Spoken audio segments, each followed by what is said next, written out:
Coco Gauff, a gifted athlete, quickly rose through the ranks of the junior tennis circuit, impressing with her. Sorry.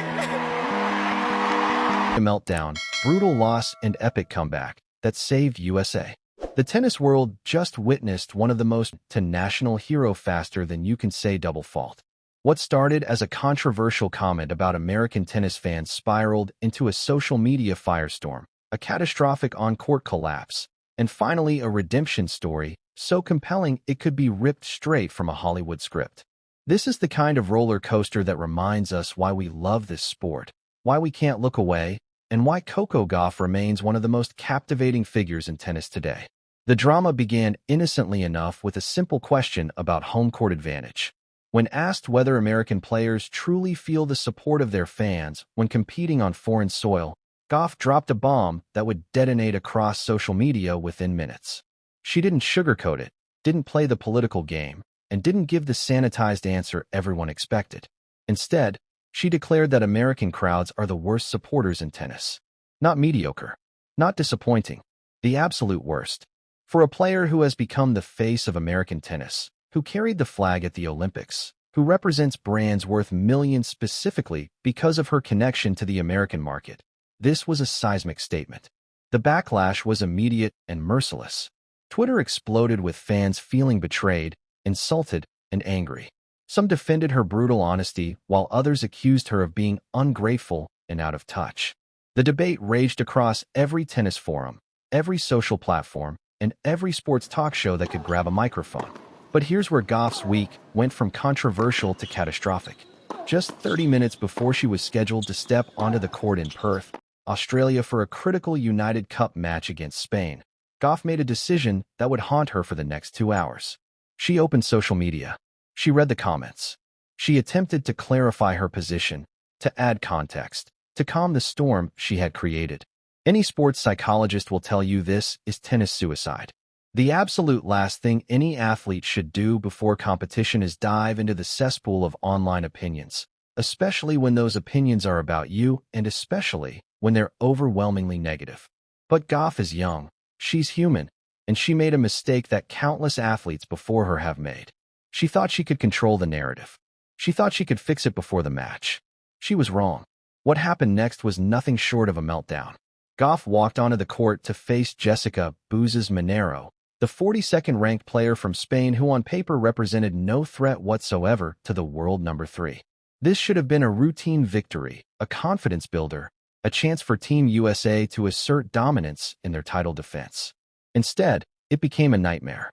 From the very first point, something was off. Gauff's usually reliable serve betrayed her completely, double faulting not once, not twice, but 14 times throughout the match. 14. That's not a bad day. That's a mental breakdown happening in real time on international television. The first set was a bloodbath. Gauff found herself down 5-0 before she even knew what hit her. The scoreboard read 6-1 in favor of Monero before Gauff could catch her breath. Everything that makes Coco Gauff great, her movement, her court sense, her fighting spirit, seemed to have evaporated. The second set showed glimpses of the real Gauff. She fought back with that trademark tenacity that has defined her career since she shocked Venus Williams at Wimbledon as a 15-year-old. She clawed her way through the set, forcing a tiebreak, and somehow, miraculously, she won it 7-3. Fans watching around the world exhaled. She had steadied the ship. She had found her rhythm. The comeback was on. But then came the third set, and with it came one of the most shocking collapses in recent tennis memory. Gauff didn't just lose the third set. She was bageled. 6-0. Not a single game won. For a player of her caliber, for someone who just months ago won the French Open, this was unfathomable. The final score read 6-1, 6-7, 6-0, a line that tells the story of a match played entirely in the mind rather than on the court. When it was over, when the handshake at the net was complete and the cameras stopped rolling, Gauff admitted something raw and real. She said she sat in the bathroom for a while afterward, just processing what had happened. This wasn't just a loss. This was a public humiliation for someone who carries the weight of American tennis expectations on her shoulders. The immediate reaction was predictable. Critics pounced. Commentators dissected every moment. The consensus formed quickly that her pre-match social media activity had poisoned her mental state. She had let the noise get inside her head, and once it was there, it controlled everything. Some called it unprofessional. Others called it a learning experience. Everyone agreed it was a disaster that could potentially derail Team USA's entire campaign. Fast forward just 48 hours, and the narrative has completely flipped. Team USA faced elimination against Greece in the United Cup quarterfinals, and Coco Gauff had no choice but to step back onto the same court where she had just experienced the worst loss of her professional career. This time, any mental weakness. If Gauff was still rattled, if the ghosts of the Spain match were still haunting her, Sakkari would expose it mercilessly. The pressure was suffocating. One more bad performance, and Gauff would become the story of the tournament for all the wrong reasons. What we witnessed instead was a masterclass in mental resilience. The Coco Gauff who showed up against Greece bore no resemblance to the player who had melted down days earlier. She was focused, aggressive, and dangerous from the first point to the last. Her serve, which had betrayed her so completely against Spain, was now a weapon. Her ground strokes, which had been tentative and error-prone, were now penetrating and precise. She dismantled Sakkari in straight sets, 6-3, 6-2, never giving the Greek star a chance to settle into the match. In her on-court interview afterward, Gauff was remarkably composed. She acknowledged the previous disaster but said she had erased it from her memory, highlighting the beauty of team competition where you get another chance to redeem yourself almost immediately. It was a performance that reminded everyone why she's considered one of the future faces of tennis. But the drama wasn't finished. While Gauff had done her job brilliantly, her teammate Taylor Fritz was struggling. Fritz, dealing with knee tendinitis that has been bothering him for weeks, couldn't find his rhythm against Stefanos Tsitsipas. The tall Greek with his beautiful one-handed backhand and improved serve took full advantage, winning in straight sets 6-4, 7-5. The tie was now level at one match apiece. Everything would be decided in mixed doubles. Winner advances to the semifinals in Sydney. Loser goes home. The entire United Cup campaign hanging on one match. Gauff partnered with doubles specialist Christian Harrison to face the formidable Greek duo of Tsitsipas and Sakkari. The pressure was unimaginable. The Greeks took the first set 6-4, playing with confidence and precision. American fans were sweating. Was this really how the title defense would end? Gauff refused to let that happen. She and Harrison stormed back to take the second set 6-4, forcing a match tiebreak. First to 10 points wins. This is where tennis becomes pure theater. The Americans raced out to a 4-0 lead, then 5-1. It looked finished. But Sakkari and Tsitsipas, representing their nation with everything they had, clawed back point after point. 6-6. The lead had evaporated. At 8-8, it was absolute chaos. The crowd was screaming. Every point felt like match point. But when it mattered most, when the pressure was at its absolute peak, Coco Gauff delivered clutch volleys and big serves that couldn't be returned. Team USA sealed the victory 10-8, punching their ticket to the semifinals and keeping their championship dreams alive. In 48 hours, Coco Gauff had gone from the villain of her own story to the undisputed hero. She had faced the worst loss of her career, endured all this high-stakes drama. We also got fascinating insights into Gauff's tactical thinking this week, thanks to her appearance on the Players Box podcast. This new show, hosted by Madison Keys, Jessica Pegula, Jennifer Brady, and Desiree Crouchick, is quickly becoming must-listen content for tennis insiders, and Gauff was their marquee first guest. The conversation covered everything from tour life to practice routines, but the most intriguing discussion centered on doubles strategy and potential future partnerships. Gauff is already a doubles legend at just 21 years old. She won the French Open doubles with Katerina Siniakova, reached finals with Pegula and McNally, and is currently excelling with Christian Harrison.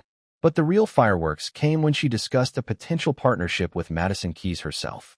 Madison Keys enters the 2026 season as a Grand Slam champion, having won the Australian Open just last year in a career-defining moment.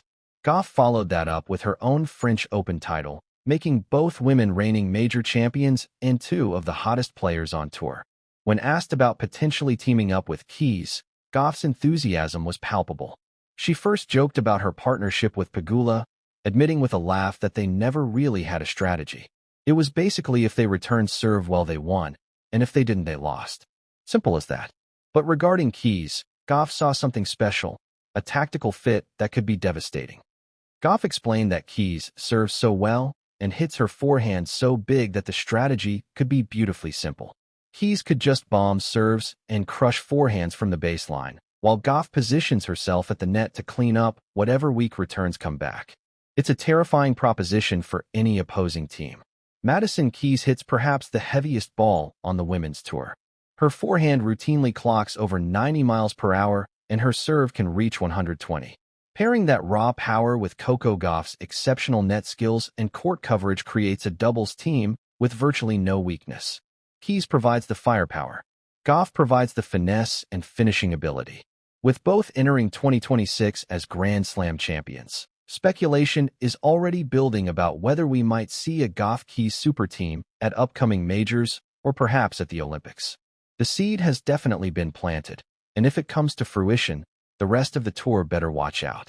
So where does everything stand right now heading into the crucial semifinals? Team USA has officially survived what many called the group of death and then conquered the Greek challenge in dramatic fashion. They're heading to Sydney with genuine momentum and belief. The bracket is heating up considerably. On the other side of the draw, Poland has looked absolutely lethal.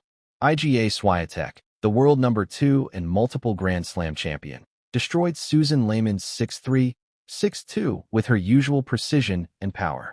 Hubert Hurkacz cleaned up Talon Griekspoor to secure Poland's advancement. They'll now face host nation Australia in what promises to be an incredibly rowdy semi-final with the entire country cheering against them. The scenario that has tennis fans salivating? A USA versus Poland final this Sunday. If both teams navigate their semi-finals successfully, we get the matchup everyone wants to see. Coco Gauff versus Iga Swiatek. The rivalry that defines this generation of women's tennis. These two have battled countless times, traded victories, pushed each other to greater heights, and developed what many consider the marquee rivalry on the women's tour. Swiatek will be hungry to reassert her dominance and remind everyone she's still the standard bearer. But Gauff has proven this week that she possesses something special, a mental toughness that allows her to come back from adversity that would break lesser competitors. She faced her worst nightmare against Spain, and instead of crumbling, she responded with her best tennis against Greece. Looking ahead to the Australian Open, which begins in less than 2 weeks, the narrative surrounding Coco Gauff has shifted dramatically. Just days ago, the storyline was about controversial comments, social media mistakes, and shocking losses. Now it's about resilience, redemption, and championship mentality. The focus has moved from her 14 double faults to her ability to bounce back under immense pressure. If she continues this trajectory, if she carries this momentum into Melbourne, she becomes one of the favorites to win the tournament.